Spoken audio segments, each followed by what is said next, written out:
বন্ধুরা সবাইকে স্বাগতম জানাচ্ছি নতুন আরেকটি অডিশন টিউটোরিয়ালে। আজকের টিউটোরিয়ালে আমরা মূলত অডিশনের যে টুলসগুলো আছে সেগুলোর সাথে পরিচিত হব। তো আজকে আমি হেডফোন ইউজ করছি কারণ আমি ভিডিও করার সময়, কারণ আপনারা জানেন অডিও যখন আপনি রেকর্ড করছেন, যখন ভয়েস ওভার দিচ্ছেন, তখন আপনার হেডফোন ব্যবহার করাটা খুবই জরুরি। তাহলে যেটা হবে, আপনি যখন কথা বলছেন বা রেকর্ড করছেন, অ্যাকচুয়াল যে অডিওটা রেকর্ড হচ্ছে সেটা কিন্তু রিয়েল টাইম আপনি মনিটর করতে পারবেন এবং বুঝতে পারবেন আপনার অডিওতে কোনো ইমপারফেকশন আছে কিনা। আপনি যদি ব্লাইন্ডলি রেকর্ড করেন সেক্ষেত্রে কিন্তু দেখা যাবে অনেক ইমপারফেকশন থেকে যাবে, পরবর্তী সময় সেটা ঠিক করার কোনো ওয়ে থাকবে না।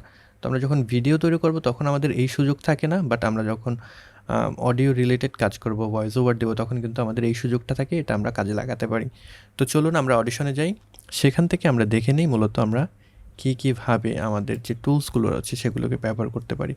তো এখানে আপনারা যদি অডিশনে চলে আসেন, প্রথমেই উপরের যে অংশ, এখানে বেশ কিছু আপনি যে টুলস রয়েছে সেগুলো দেখতে পারবেন এবং ডিফারেন্ট ভিউইং মোড রয়েছে। তো প্রথমেই আপনারা গত পর্বে দেখেছেন ওয়েব ফর্ম মোড, যদি সিঙ্গেল অডিও নিয়ে কাজ করি সেটা, তারপর মাল্টি ট্র্যাক নিয়ে যদি কাজ করি, আমরা যদি একের অধিক নিয়ে ট্র্যাক নিয়ে কাজ করি সেক্ষেত্রে আমাদের যে মাল্টি ট্র্যাক যে মোড রয়েছে সেটা নিয়ে আমরা কাজ করতে পারি। তো একটু আগে আমি একটা অডিও ফাইল নিয়ে কাজ করছিলাম, সেটাই এখানে ওপেন করা আছে, এটা দিয়ে আমরা আজকে মূলত দেখব। তো এখন এরপরে যদি আমরা যাই, বেশ কিছু অপশন রয়েছে। ডিফারেন্ট সেকশনে আপনি যখন থাকবেন কিছু কিছু জিনিস দেখা যাবে কাজ করবে না বা গ্রেড আউট হবে না। তো এখন আমরা মাল্টি ট্র্যাক সেকশনে আছি। তো এখানে দেখছেন, এখানে আমার যে অপশন রয়েছে, বেশ কিছু অপশন কিন্তু আমি ক্লিক করতে পারছি না, হাইড অবস্থায় রয়েছে। তো এইখানে বসে আমরা এগুলোকে ব্যবহার করতে পারবো না, সেটা আপনারা বুঝতে পারছেন। তো এগুলোকে ব্যবহার করার জন্য আমাদের ডিফারেন্ট সেকশনে যেতে হবে। আমরা যদি ওয়েব ফর্মে যাই তখন আবার দেখবেন এই অপশনগুলো আমরা ইউজ করতে পারছি। এখন আবার এইখানে বেশ কিছু অংশ গ্রেড আউট হয়ে আছে। যদি আমরা এখানে আমাদের যে শো স্পেকট্রাল ফ্রিকোয়েন্সি ডিসপ্লেতে ক্লিক করি, তাহলে দেখবেন এইখানে আবার এই অংশগুলো আমাদের তখন ইউজ করতে পারবো। তার মানে আমরা যখন স্পেকট্রাল ফ্রিকোয়েন্সি ডিসপ্লেতে থাকবো তখন আমাদের এই সিলেকশন টুলগুলো কাজ করবে। তো আমাদের প্রথমেই রয়েছে শো স্পেকট্রাল ফ্রিকোয়েন্সি ডিসপ্লে, সেটা হলো আমাদের যে অ্যাকচুয়াল ওয়েভ ফর্ম রয়েছে এখানে, সেটারই আর একটা আমাদের সায়েন্টিফিক ওয়ে বলতে পারেন সেই ওয়েভ ফর্মটা দেখার। তো এই ওয়েভ ফর্মটা দেখে আমরা আসলে বুঝতে পারবো কি আমাদের অডিওতে ইমপারফেকশন আছে, কোন জায়গায় আমাদের ভয়েসটা আছে, কোন জায়গায় লাউড সাউন্ড আছে। ইভেন আমরা যদি কোনো নয়েজ রিমুভ করতে চাই, মনে করেন আপনি যখন কথা বলছেন, আপনার মোবাইল ফোনে একটা নোটিফিকেশন চলে আসলো, তখন টুং করে একটা আওয়াজ হলো, সেই অডিওটা আপনি কিন্তু সেই অডিওর পোর্শন ডিলিট করা ব্যতীত সেই অডিওটা রিমুভ করতে পারবেন না। বাট আপনি যখন স্পেকট্রাল ফ্রিকোয়েন্সি ডিসপ্লেতে থাকবেন তখন কিন্তু আপনি স্পেশাল যে জিনিসগুলো আছে সেই জিনিসগুলো ধরে ধরে আপনি রিমুভ করতে পারবেন বা চেঞ্জ করতে পারবেন। এরপরে সেম ওয়েতে আমাদের রয়েছে এখানে, আমরা যদি স্পেকট্রাল পিচ ডিসপ্লে দেখতে চাই, আমাদের স্পেকট্রাল যে ফ্রিকোয়েন্সি ডিসপ্লে রয়েছে সিমিলার ওয়েতে স্পেকট্রাল পিচ ডিসপ্লে রয়েছে, যেখানে আমরা পিচটাকে দেখতে পারবো। তো এরপরে আমাদের যে জিনিসটা খুব বেশি কাজে লাগে সেটা হলো আমাদের সিলেকশন, যেটা আমাদের এখানে আমরা এখানে ইউজ করতে পারছি না, কারণ সিলেকশনটা বেশিরভাগ ইউজ করা হয় মাল্টি ট্র্যাক সেশনে। আমরা যদি মাল্টি ট্র্যাকে যাই, এখানে দেখবেন আমি যদি কোনো পোর্শনকে সিলেক্ট করতে চাই, এখানে কিন্তু আমাদের সিলেকশন টুল দিয়ে আমরা সিলেক্ট করে এটিকে মুভ করতে পারছি, ডিফারেন্ট জায়গায় নিয়ে যেতে পারছি। এরপরে রয়েছে আমাদের রেজার্ট টুল। রেজার্ট টুলও আমাদের যদি ওয়েব ফর্মে থাকি তখন কিন্তু কাজ করছে না, আমাদের মাল্টি ট্র্যাক সেশনে যখন থাকবো তখন রেজার্ট টুল আমাদের কাজ করবে। তো উপরে এই যে বারটা দেখছেন, এটা দিয়ে আমরা কিন্তু মূলত আমাদের যে টাইম লাইন রয়েছে, আমরা যে সেকশনেই থাকি না কেন, ওয়েব ফর্মে থাকি কিংবা মাল্টি ট্র্যাকে থাকি, আমাদের এই টাইম লাইনের ভিতরে আমরা নেভিগেট করতে পারবো, ঠিক প্রিমিয়ার প্রো টাইম লাইনে আমাদের যে প্লে হেড থাকে সেটার মতোই।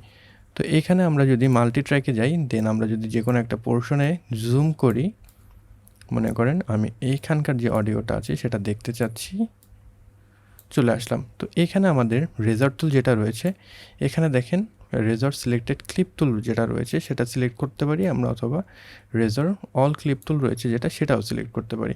তো আমরা মূলত রেজার্ট সিলেক্টেড ক্লিপ টুলস যদি সিলেক্ট করি অ্যান্ড দেন যদি এখানে ক্রস দিই, এখানে ক্রস দিই, দুটো সেকশন আলাদা হয়ে গেল। এখন আমরা সিলেকশন টুলে গিয়ে এটাকে মুভ করতে পারবো, ডিফারেন্ট ট্র্যাকে নিয়ে যেতে পারবো, কিংবা এটাকে আমরা যদি চাই ধরে ডিলিট করতে পারবো। What ever we want, basically আমরা এখান থেকে কিন্তু সেই চেঞ্জগুলো করতে পারবো।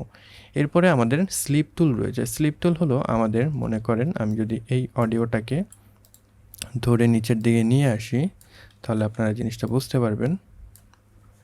অ্যান্ড এটাকে একটু জুম করি আমি।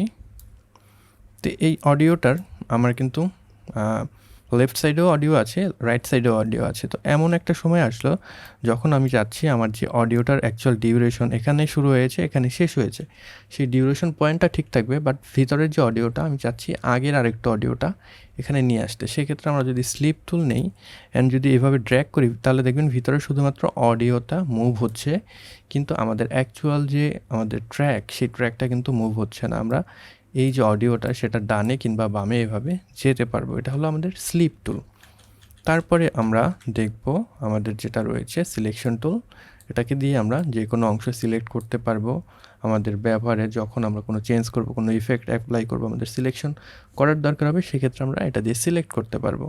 অ্যান্ড অ্যাগেইন আমরা ওয়েব ফর্মে যখন যাব, আমরা যদি স্পেকট্রাল ফ্রিকোয়েন্সি ডিসপ্লেতে থাকি, তাহলে কিন্তু এখানে আমাদের ফটোশপ যারা ব্যবহার করেছেন নিশ্চয়ই জানেন, এখানে প্রথমে রয়েছে মার্কিউ সিলেকশন টুল। এটা দিয়ে আমরা যে কোনো অংশ এভাবে বক্স আকারে সিলেক্ট করতে পারবো। এবং এরপরে যদি আমরা যাই, তাহলে ল্যাসো যে সিলেকশন টুল রয়েছে, এটা দিয়ে আমরা ডিফারেন্ট অংশ ড্র করে সিলেক্ট করতে পারবো। এটা কখন কাজে লাগবে এর পরের টিউটোরিয়ালে আপনারা বুঝবেন বেসিক্যালি এই জিনিসগুলো আমাদের কেন লাগবে। তারপরে রয়েছে ব্রাশ টুল। ব্রাশ টুল হলো আমরা ব্রাশ আকারে যে কোনো জিনিসকে সিলেক্ট করতে পারবো। এখান দিয়ে যেখানেই এটা পেইন্ট করব সেই অংশটা আমাদের সিলেকশন হয়ে যাবে। এই সিলেকশনের অংশে আমরা যে কোনো চেঞ্জ করতে পারবো। অ্যান্ড এরপরে যেটা রয়েছে সেটা হলো আমাদের হিলিং টুল। আমাদের যেরকম ফেসে কোনো দাগ থাকলে ফটোশপে হিলিং টুল দিয়ে আমরা দাগটা রিমুভ করি, সেরকমভাবে আমাদের অডিওতে কোনো স্পট থাকলে সেটাও আমরা এইভাবে রিমুভ করতে পারবো। তো আমাদের পরবর্তী কোনো টিউটোরিয়ালে আমি দেখাবো কীভাবে আপনারা কোনো অডিও থেকে আনওয়ান্টেড নয়েজ বা আনওয়ান্টেড সাউন্ড কীভাবে রিমুভ করবেন। তো ব্রাশ টুলে থাকা অবস্থায় এখান থেকে আপনারা সাইজ অ্যাডজাস্ট করতে পারবেন, অপাসিটি অ্যাডজাস্ট করতে পারবেন, এবং আমাদের হিলিং টুলেরও আপনারা ব্রাশের যে সাইজ সেটা কিন্তু অ্যাডজাস্ট করতে পারবেন।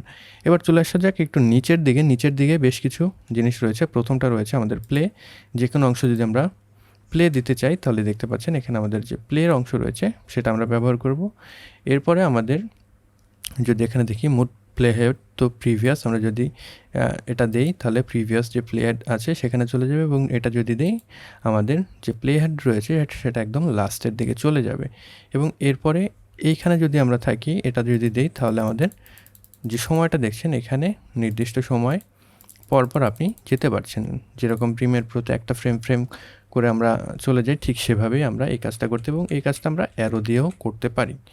এরপরে আমাদের অডিও রেকর্ড করার জন্য রেকর্ড অপশন রয়েছে। এরপরে লুপ প্লেব্যাক রয়েছে। আপনি যদি কোনো সিলেক্টেড এরিয়া লুপে রাখতে চান, লুপ প্লেব্যাক দিয়ে এখন যদি আপনি প্লে দেন, তাহলে এই অংশই ঘুরে ফিরে শুধু প্লে হতে থাকবে। যেটা হলো আমাদের লুপ প্লেব্যাক। অ্যান্ড দেন আমাদের এটা আছে যেটা স্কিপ সেকশন। আপনি এখন মনে করেন যে কোনো কিছু প্লে করতে চাচ্ছেন, এর ভিতর আপনি এই অংশটা স্কিপ করতে চাচ্ছেন, এই অংশটা আপনি শুনতে চাচ্ছেন না, এবং সেক্ষেত্রে যদি আপনারা এটাকে সিলেক্ট করে এই অপশনটাকে যদি আপনারা এনেবল করে দেন প্লে দেন, তখন যেটা হবে এটা প্লে হবে ঠিকই, কিন্তু এই অংশে গিয়ে দেখবেন একটা লাভ দিয়ে পরবর্তী অংশে চলে গেল। তো এটা স্কিপ করার জন্য নির্দিষ্ট অংশ আমরা এটাকে ব্যবহার করব। এর পরবর্তীতে আমরা যেটা দেখব সেটা হলো আমাদের যে ওয়েব ফর্ম রয়েছে সেটা যদি উপর থেকে নিচ অংশে আমরা জুম করতে চাই, সেক্ষেত্রে আমরা এটাকে ব্যবহার করব। ক্লিক করলে এটা বড় হচ্ছে, এবং এই পরেরটা ক্লিক করলে এটা ছোট হচ্ছে। সিমিলার ওয়েতে আমরা যদি এটাকে টেনে যেভাবে এটাকে ছোট বা বড় করছি বা পুরো অংশ দেখছি, সেইভাবে আমাদের এই অংশটাকে দিয়েও আমাদের যে ওয়েব ফর্মের যে টাইমলাইন রয়েছে সেটাকে জুম করতে পারবো বা জুম আউট করতে পারবো। যে কোনো অংশে আপনি যদি ফুল ভিউ দেখতে চান, তাহলে এই যে জুম আউট ফুল রয়েছে এটার উপরে ক্লিক করলে সেটা কিন্তু একদম ফুল ভিউতে আপনারা দেখতে পারবেন। তারপরে আমাদের যে অংশ রয়েছে zoom in at in point, তার মানে আপনি যখন কোনো সিলেকশন করবেন, এখন যদি এটাকে ক্লিক করেন, তাহলে আমাদের এই সিলেকশনের শুরুর দিকের অংশে জুম হবে। আমরা যদি ক্লিক করি তাহলে এই শুরুর দিকের অংশে জুম হচ্ছে, অ্যান্ড এর পরেরটা যদি ক্লিক করি তাহলে শেষের দিকের অংশে এটা জুম হতে থাকবে। এরপরে রয়েছে জুম টু সিলেকশন, তার মানে আমরা যে সিলেকশনটা করেছি শুধুমাত্র সেই সিলেকশনটাই জুম হবে। এটাকে যদি আমরা ক্লিক করি তাহলে দেখবেন এই অংশে আমাদের শুধুমাত্র সিলেকশন অংশে জুম হচ্ছে, পরবর্তী আমাদের আশেপাশের অংশে জুম হচ্ছে না। এবং লাস্টলি আমরা দেখব জুম টু টাইমলাইন। আমাদের যদি টাইমলাইনে জুম করতে চাই নির্দিষ্ট টাইমে, সেই অংশে আমরা দিতে পারবো। আমরা যদি এখানে 2 সেকেন্ডে দিয়ে দিই, তাহলে 2 সেকেন্ড অংশে সেটা জুম হয়ে গেল। তো এই ছিল মোটামুটি টুলস, যে টুলসগুলো আমাদের অডিশনে ব্যবহার করতে হবে বা ইন ফিউচারে আমরা ব্যবহার করব। পরের টিউটোরিয়ালে আমরা দেখব কিভাবে আমাদের একটা অডিও থেকে নির্দিষ্ট একটা সাউন্ডকে, আনওয়ান্টেড সাউন্ড, যেরকম আমি কথা বলছি এখন আমার মোবাইলে একটা নোটিফিকেশন সাউন্ড আসলো, সেই সাউন্ডটাকে আমরা কিভাবে রিমুভ করব, নেক্সট টিউটোরিয়াল আমরা সেটা দেখব। তো এই ছিল আজকের ভিডিও। আশা করি ভিডিওটি ভালো লেগেছে। যদি ভালো লেগে থাকে তাহলে অবশ্যই লাইক করবেন, কমেন্ট বক্সে আপনাদের মতামত জানাতে ভুলবেন না। এই চ্যানেলে আপনি নতুন হয়ে থাকলে সাবস্ক্রাইব করে রাখবেন। I'll catch you guys on the next one. Until then, good by.